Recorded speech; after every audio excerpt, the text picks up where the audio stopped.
Good morning, afternoon, and evening sa inyo mga guys! Sana magandang araw nyo! Samahan nyo akong kumain ng masarap na pritong tilapia with matching toyo na may kamatis. At alam nyo ba mga guys, tinaguri ang chicken of the sea ang tilapia. Oh, siguro nagtataka kayo kung saan ko nalaman yun, no? Syempre tinanong ko muna yung tilapia. Charing lang!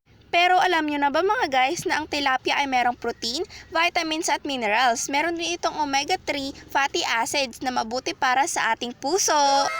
Kaya kung inindyan ka ng jowa mo, ang tilapia ang para sa'yo.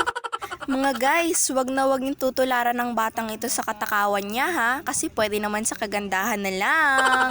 Charing! At talaga namang kapag may sausawan kang toyo na may kamatis at kalamansi, mapapabanat ka talaga ng kain. Oh, yes! At talaga namang walang kurap-kurap si Iday kung kumain. Baka nga naman maagawan pa.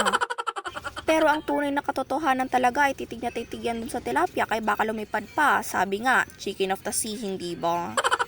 At syempre, kahit gutom na tayo at gustong-gusto natin kumain ng mabilisan, ay kailangan pa rin natin mag-ingat sa titik. Oh, yes! Aba, mahirap ng matinik. Ilang oras mo rin yung iindahin. Minsan nga, tumatagal pa sa relasyon yung dalawa eh. At ang gusto ko lang naman ay kumain ng matiwasay. At talaga namang inuunti-unti ko tong ulam ko para pwede pang ulamin kinabukasan, hindi ba? Oh, yes! O, ayan. O, di ba tuwang-tuwa si Inday? Pero syempre, joke lang yun. Kayo naman, hihirit pa ako.